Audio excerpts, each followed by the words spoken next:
actually, I don't think, I feel very strongly that the way that Greek has been taught in seminaries for the last couple hundred years has been highly deficient. I really do feel like if you read this book, work your way through the readings, um, you're really gonna your confidence in your ability to read Greek, your love for the language, your understanding of the New Testament is really going to grow. This is my friend and former professor, Dr. Max Botner, and we have a conversation about his new book, Beyond the Greek New Testament, as well as discussions about theological education, how to communicate that with others, as well as some tips and tricks for learning and advancing in Greek.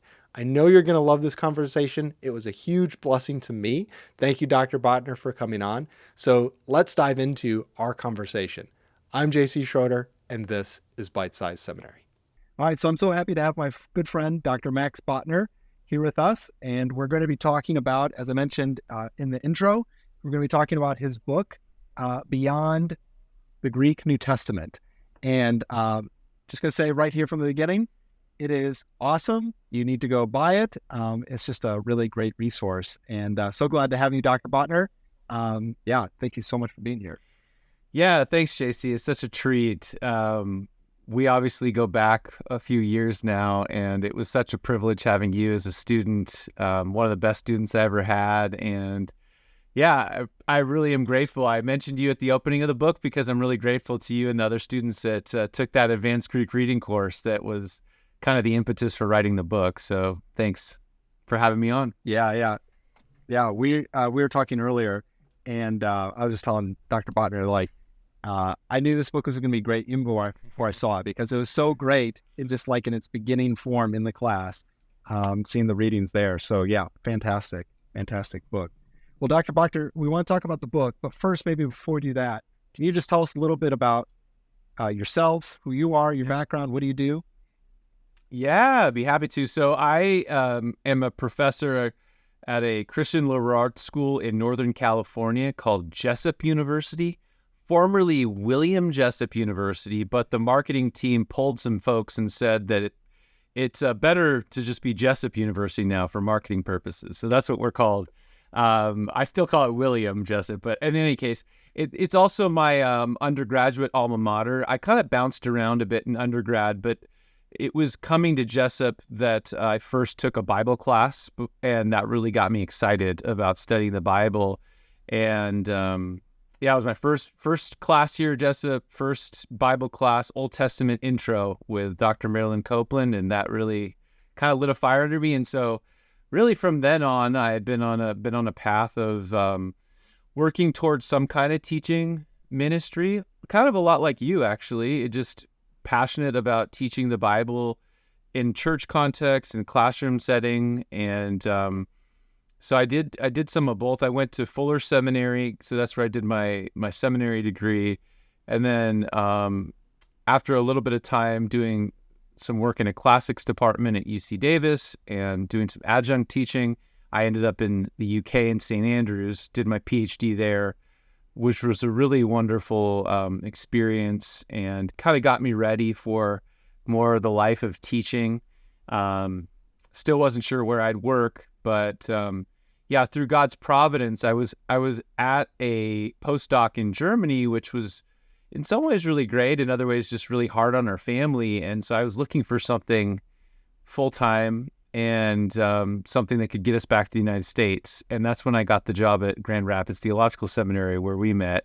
And that was a really wonderful last few years. Prior to coming to Jessup, I'd been teaching there. And again, really just confirmed for me that I love all facets of biblical studies, but what I probably love most is working with people who are in full-time ministry, pastors and other leaders. And so that was really wonderful. And that's also part of the motivation for why, in addition to teaching in a classroom setting here, I'm also doing a lot of online public scholarship stuff, just because I love engaging with people. And I love, like you, I love trying to make the Bible alive and active. Well, obviously the Spirit does that, but helping give people resources to engage Scripture, on a more popular level. So yeah, that's a little bit about me. Feel free to ask more if I didn't answer sufficiently, but it gives you a little bit of Oh, a sense of where I'm coming from. Yeah, that's wonderful. That's great. Give us the name of your YouTube channel and your podcast. Yeah, thanks. So this was really wonderful. This is probably the coolest thing that happened to me this past year. Coming back to Sacramento, a dear friend and mentor of mine, a retired Episcopal rector, Peter Rogers. He's also a former Fuller professor. He is kind of stepping into full-time retirement, and he had the wonderful idea of launching something called the Center for Bible Study a while ago. And it was basically just like, the premise was sort of, what would it look like to bring kind of seminary or seminary light to churches? And so he asked me, hey, would you like to take this over? And I thought about it, and I was like, actually, because he's stepping into retirement, and I thought, yeah, actually, this seems like really providential, just the way the whole thing came about. And so what we started doing is I've been teaching classes that are kind of just open to the public, in person and online, and my university's gotten behind that. And the other facet to that is I launched out into the social media and all these different things, and that's been the craziest aspect of it, because the teaching thing I'm used to, but trying to figure out, before this year, all I had was a Facebook account that I never used.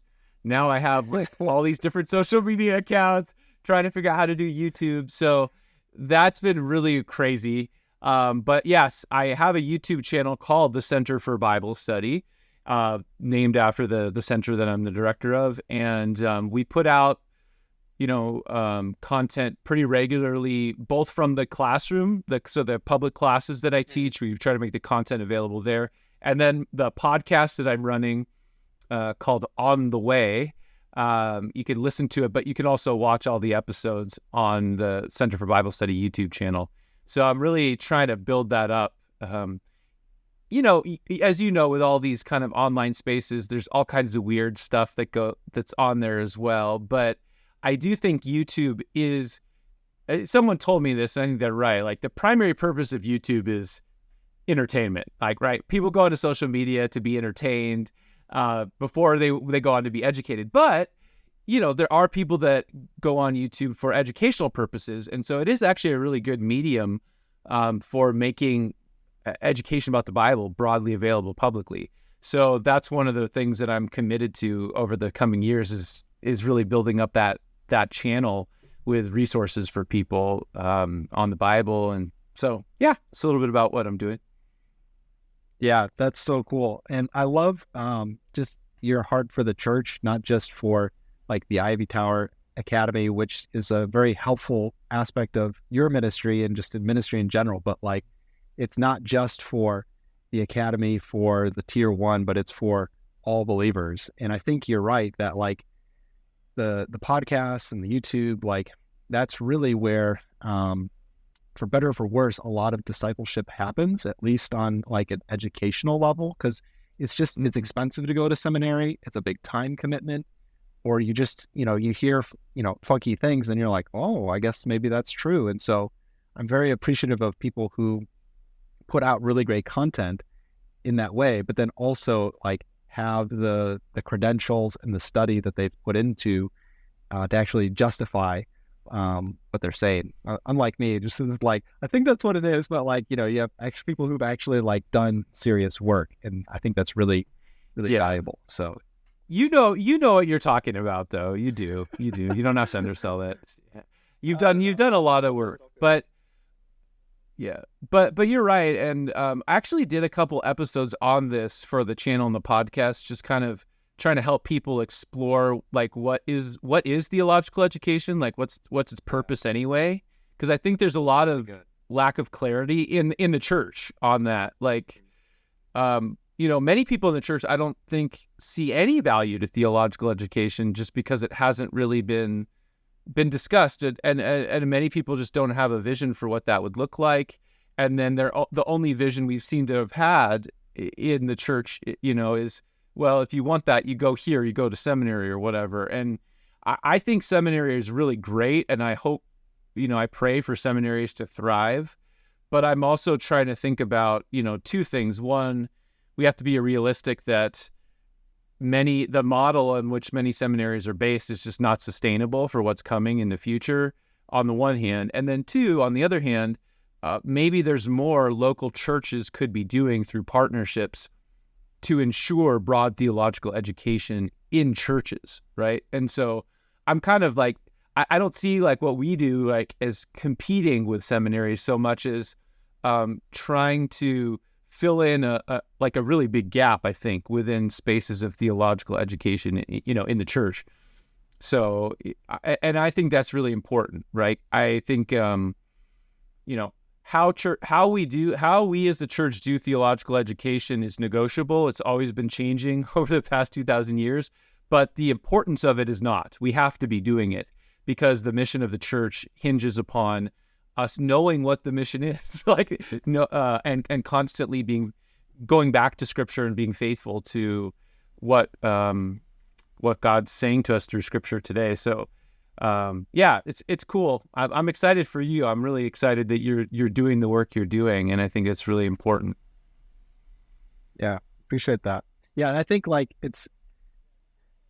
you're right. Like this is not a substitute for seminary, but I think hopefully it leads almost into a further realization of the benefits of further education because like there's no substitute for sitting down in a class with other people with a professor to help guide you along in there. It was good.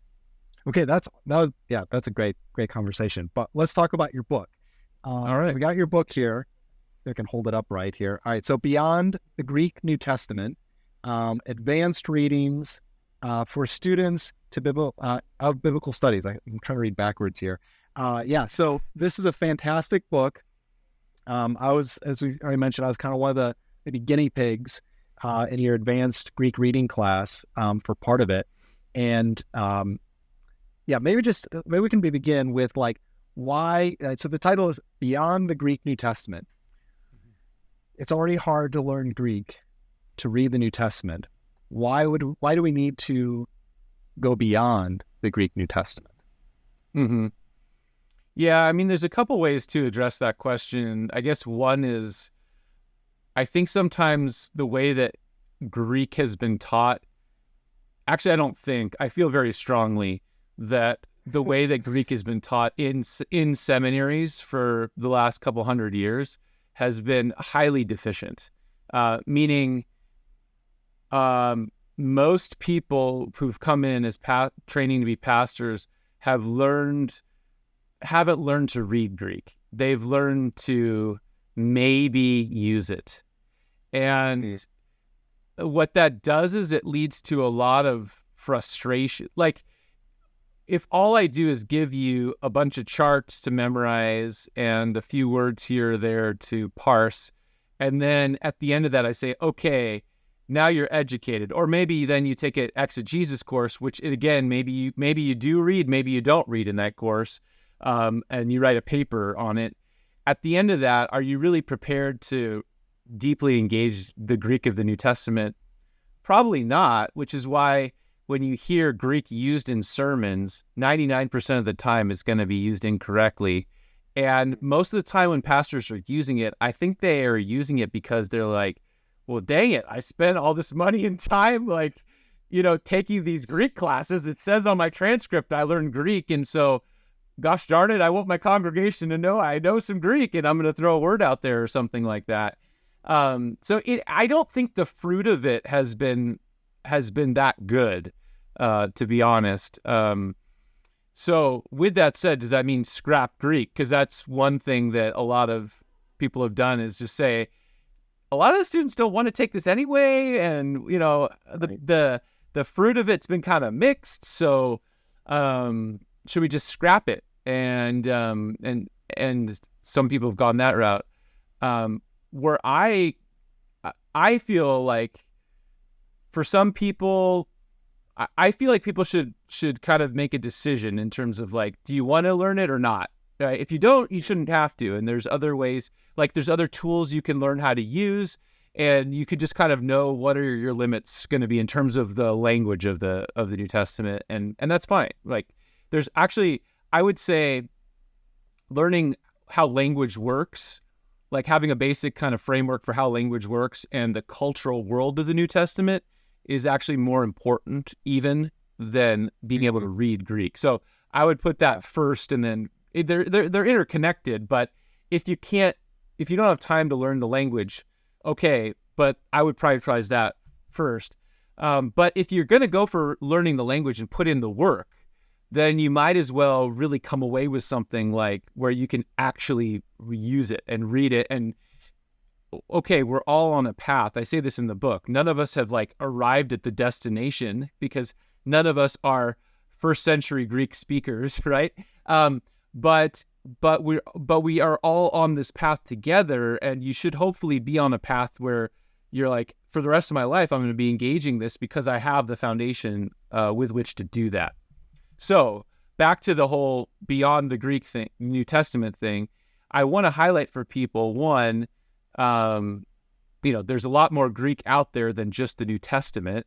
So if you care about understanding the world of the New Testament, you might want to read that, right? And even if you're reading the New Testament, you're going to be reading Greek that came from other texts, primarily the Greek Jewish scriptures. So there's going to be that in there. But also it comes out of my own personal experience, I guess, a little bit of being in a classics department. I know you took classes in the classics department at U Michigan.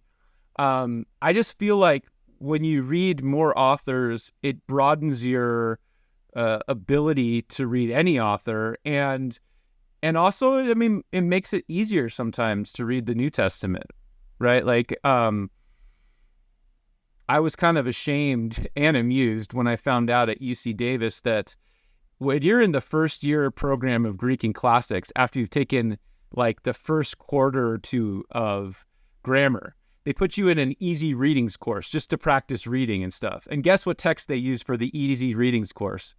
The New Testament, right? So the point is, right, like if you read a lot of this stuff outside of the New Testament, not only are you going to broaden your framework for the cultural world of the New Testament and see all kinds of new connections there, but you're also kind of stretching your muscles or working out your muscles so that when you go to the New Testament, you come back with a bit more like developed muscle, like reading muscles.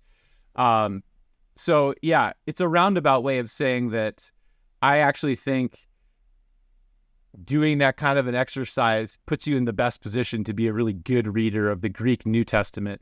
If that's like your only goal at the end of the day is like, you just want to read the Greek New Testament better.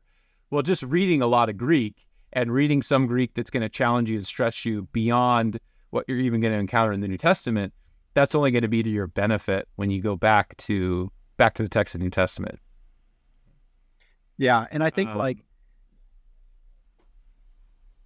sorry, go ahead. Yeah. No. I was just going to say, I feel like this may be slightly unfair comparison, but this is kind of like an analogy that comes to mind. Reading someone like Plato or Aristotle or something like that would be maybe like reading a very technical piece of work. And then if you go from that back to like reading a New Testament author, you might feel like you're reading, a simpler novel or a comic book or, something like that. And I don't mean that in a pejorative sense, just in terms of what it demands from you as you're reading.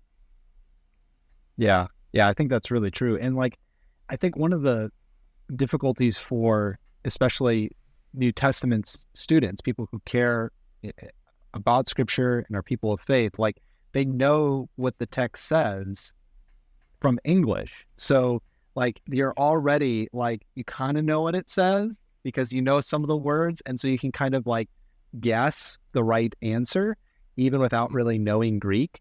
And so you can almost kind of go like, well, of course the ESV got the translation right, or the NLT got it right.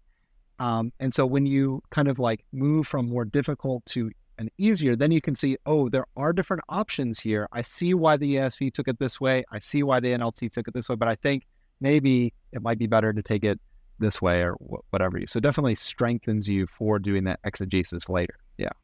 Good. Yeah, you're absolutely right. And that's another issue with a lot of the Greek New Testament textbooks when the exercises or workbooks are, here's a verse from the New Testament, and you're going to demonstrate to the teacher that you understand what the text is doing simply by providing an English translation, which you might have already memorized, right? Like, so that becomes a real issue of, you already kind of know what it should say in English and you just kind of translate it that way, rather than if you're working with a text that you have no framework for, you're going to have to struggle more through, or really like think more in a Greek sense than just, hey, I know what it says, here's what the English says. Yeah, exactly. That's a good point. So since you've got many different readings, and just looking at the table of contents here, you've kind of got this broken up into five parts. I know more than that, 8 parts. There's like you've got 8 parts. Yeah. So you've got like the Septuagint, Apostolic Fathers. Then you get into more almost like beyond the type stuff, Old Testament pseudepigrapha, Philo, Josephus, historians like Herodotus, Thucydides, and then philosophers and even poets like Homer. I guess like what makes this, maybe it's part of the table of contents that you have here, what makes this book unique to what else is out there for advancing your Greek? Yeah, I think it's the way it's designed is pretty niche, because I'm not aware of any book that selects readings specifically for people that are interested in biblical studies, right? Obviously, the first couple chapters aside, right? But like the other readings are texts that are all in some way or another going to contribute to your understanding of the Bible. So like not only are you learning Greek, but you're also engaging a text that I have notes on for you at the end, and connections to other biblical passages or suggested biblical texts you're going to want to read along with that. So it's kind of doing two things at once. It's Greek readings that are curated to people with interest in understanding the Bible in its cultural context. So I think that makes it a little bit different. You can get, I think the note structure is also pretty different in that I don't think there's many books out there that give you the extent of help that I do, because I wanted this book to be something that someone with at least a year of Greek could use. Like, you don't have to be an expert to benefit from it. Like, that was, so I went a little bit over the top maybe with the notes, but I did it because I figured a lot of people that are using it may actually be using it outside of a classroom setting, like for self-study. And I didn't want them to have an experience of like throwing the book that I created around the room, like I've done with some books sometimes, because you're constantly looking for, you constantly have to go elsewhere to find the help you need to read it. So I think that is, I think that's unique. I'm not aware of a book that does the two, like focusing on Greek reading and specifically kind of trying to cover a broad array of texts that are going to contribute to somebody's understanding of the New Testament. Yeah. Let me just ask you about those notes. What are in those notes exactly? What kind of notes do you provide? And then I got to give my total 2 thumbs up for that as well. Yeah. And I tried to, and I have to give credit to you and the other students in the class too, because I tried different structures of notes for that class, and I tried to kind of take into account everybody's input. Obviously, people have different feelings about things, but I tried to take into account everybody's input of like what they liked and appreciated the most. And so what that came with several features. One is, everybody felt like, hey, I'd like at least some kind of introduction to who I'm reading, because so I have each thing begins with a brief introduction, so you know who's this person that you're reading and why they're important, followed by some suggested biblical texts that you might want to read alongside that, or compare after you're done with the reading. And then in text, I have, like at the foot of the page, there are help with vocabulary. So, especially when you get outside of the first couple chapters, your vocabulary might struggle a little bit. And so I didn't want people to constantly be flipping through dictionaries. You may still have to from time to time look at a dictionary, but hopefully minimize that. So there's vocabulary. I think I aim for any word that's used less than 30 times or something like that in the New Testament. I just provide a gloss for, at the bottom. And also just some basic information about what it is. And then anything grammar-wise that I've found as a teacher of teaching Greek to New Testament, students at a seminary, any piece of grammar that I found students tend to struggle with, or that might be newer for them because it's a construction that's not used as often in the New Testament, or not at all, I provide an explanation for that. So you might run into things and you're like, I don't know what's going on grammatically. Hopefully you won't run into an instance where there's not an explanation there in the foot of the text for you. And I keyed those references to the grammars that most people will want to be familiar with. So the main classical grammar is Smythe. I really like the New Cambridge Grammar of Classical Greek, and so I use that extensively as well. And then for New Testament, it's a lot of people like Wallace. I think Wallace is good. You could. I didn't do Wallace, but I use Blasted Brenner Funk, which is still often kind of considered as the standard. So so you can look up the more detailed explanations, grammatical explanations based on the keys there, and hopefully that makes it easy. And then at the end, I would kind of call it like a light commentary, if you will, on the passage. So it's not like detailed or extensive, but things that I think people will be particularly interested in with that passage, I provide a little brief commentary with reference to most of the important secondary literature. So again, if you're like a person that's really interested in understanding this better, you'll have a lot of avenues into further exploration, like if it's a research topic or just a topic of study. So yeah, that's kind of a brief outline of what you got. Yeah, and I will say, just like looking at it in print and then using it as a student, like it is so helpful to not have to, it's already a difficult task to read in Greek something that you're unfamiliar with. And then it's even more difficult if you've got to look up like every other word. And having all of that right there on the page, I don't think it's a crutch. I think it's like it really helps you to enjoy what you're doing and actually make progress. So then you're actually like dealing with the text. I remember when in my undergrad, we were reading Lucian's A True Story. And I found this free PDF that somebody had made, which is a wild work. And somebody made this free PDF of a reader with commentary, kind of like you have for the whole text.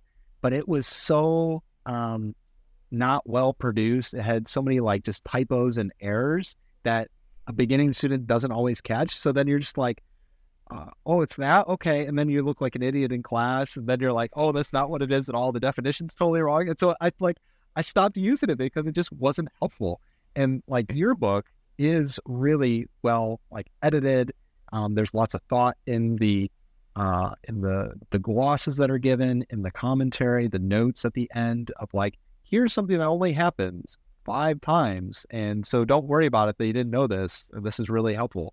So I really think this is a real game changer for upping someone's Greek. Yeah. So super, super great job. Well, yeah, that's good. Thanks. Let me ask you this too, beyond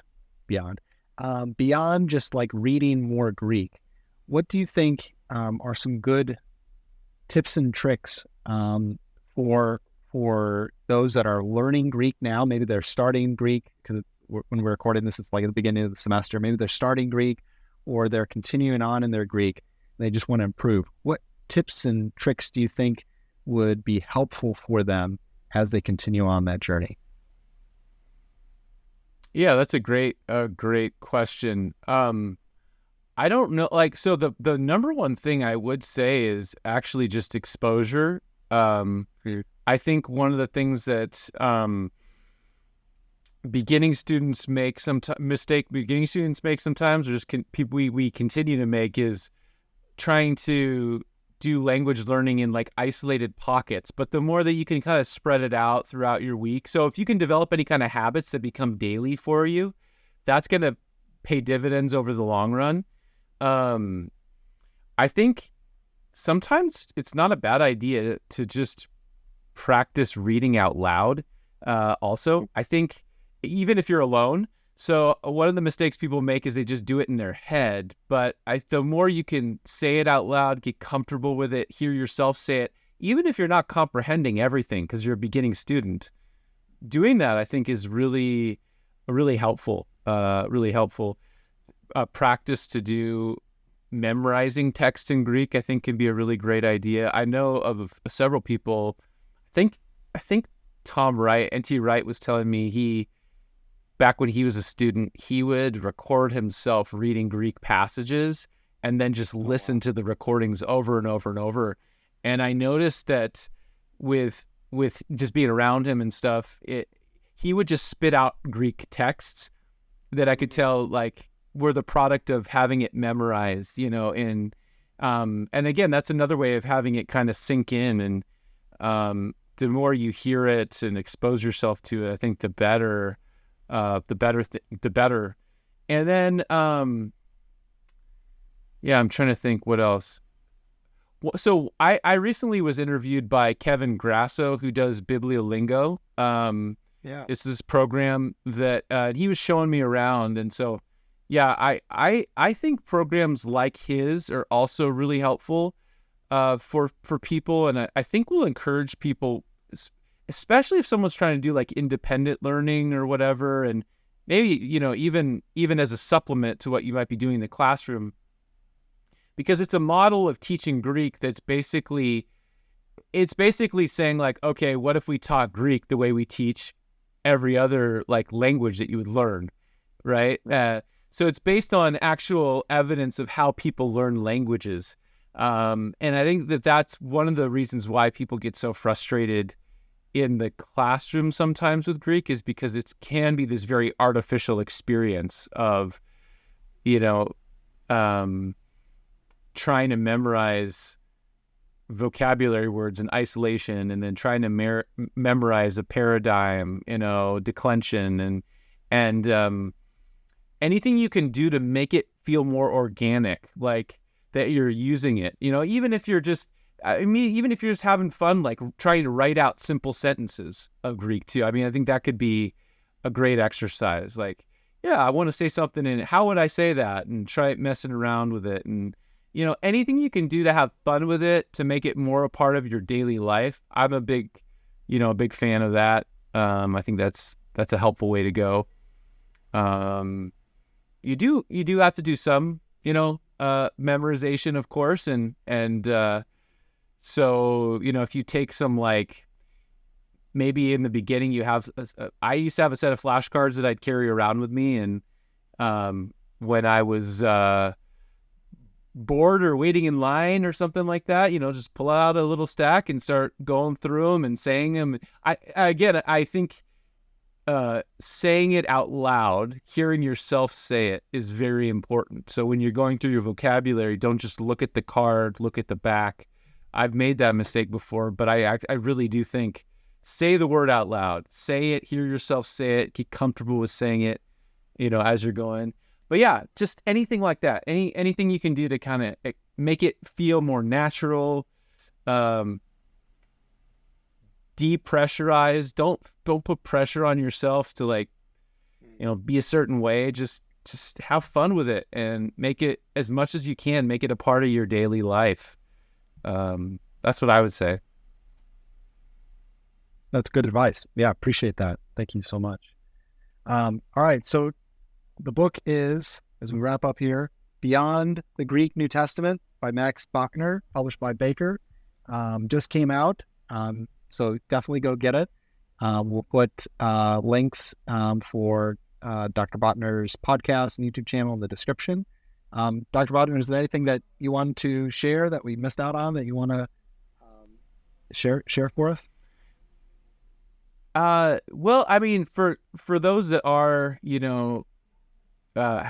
feeling like, hey, is this the book for me or not? I'll say, if you're just starting reading Greek, this is your just very beginning, you may find that the book is a little bit too advanced, but maybe it's something that you get as a resource and work your way towards. But I do feel like anybody that's had a year or so worth of maybe formal training, or feels confident that they worked through the major grammar components of Greek and reading, and maybe taking a course, or they're reading some of the New Testament.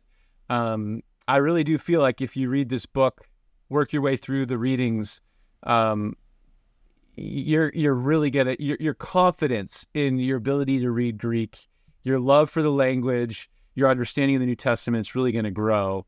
And I say this in the introduction, my ultimate goal is that you will get to a place where you put the book down and start reading one of the authors that you're reading sections from. Because then I'll feel like, job well done, right? If you're that's the whole goal. And keep in mind, it is a journey. When I read an author that I'm unfamiliar with and new, even for myself at this stage, it takes me a little time to acclimate to what's going on here. I'll have to read a passage very slowly and several times over and over again. That's another thing that I didn't mention.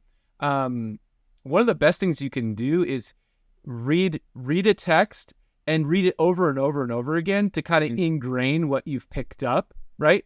And through that repetition, you gain more and more comfort with that text, to the point where you do get to a point where you're reading it at a faster pace and having a different reading experience, right? But I just end by encouraging people, like, if you want to do Greek, do it. You can do it. I believe in you. Everybody's journey is going to look a little bit different, but it is an incredible. I mean, I was telling this to somebody else. I feel like out of everything I got out of my education, I would put reading Greek at the very top, because that's something that you have with you for the rest of your life. And it's such a joy to open up Greek and read it and just enjoy it. And that's something, we're all working on. None of us are perfect. None of us always know what we're looking at. It can take some time, but go for it. Like, don't limit yourself in what's possible. And I hope that, whatever resources you end up using, however you get there, that if your goal is to be a reader of Greek, that you'll get there. And ultimately, if it's, the goal is reading the New Testament, that you'll get there. And keep working at it, keep chipping away. Find community. That's another important thing, right? This is always easier. It's very hard to do this alone. So, find community. And last thing I'll say, I guess, is if anybody is doing like independent study or trying to learn this on their own and is a bit frustrated, they're more than welcome to reach out to me via email, and I can give some recommendations on kind of where they might get started, and may even share some free resources with you. You never know. So don't hesitate. But I want to encourage people, because I mean, man, I love getting to teach Greek. I don't get to do that much of it these days now. Ironically, now that the book came out, I'm in a different situation. So if I can be of encouragement to you in any way, don't hesitate to reach out. Yeah, that's very generous of you. So that's awesome. That's super great. Well, thank you so much, Dr. Botner, for being with me, being with us. And thank you so much. And we'll see you next time. All right. My pleasure. Thanks, JC. As we conclude here, just want to say thank you again to Dr. Botner for coming on, his time, and just for a wonderful conversation with him. I want to just give my full 100% endorsement. Go buy his book, Beyond the Greek New Testament. It's fabulous, as I've said before. If you're also interested in learning more about the Greek New Testament, I have a playlist of several videos that can help you, maybe help you in learning Greek, as well as there's other things on my channel as well. So thank you so much for watching, and may the Lord bless you.